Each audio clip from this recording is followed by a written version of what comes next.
生肖羊本年得到六合太歲吉星加持，整體運勢積極向上，人際、事業、財運等方面亦得他人助力，事情推進順暢。今年有吉星太陽代表有男貴人，如上司、生意夥伴以至下屬係男性嘅，喺工作上容易對你產生正面助力。歲合代表太歲，相合之意人緣好，易得朋友、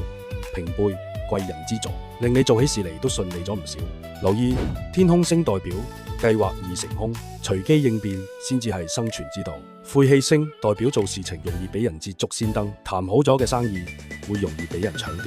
感情遇六合吉星，單身者有機會遇到合適對象，而戀愛者為絕佳結婚之年，已婚者感情升溫，幸福滿溢。健康上體質相對虛弱，容易因免疫力下降而小病不斷，加上過度人際應酬，容易引發腸胃不適，應時刻留意健康狀況。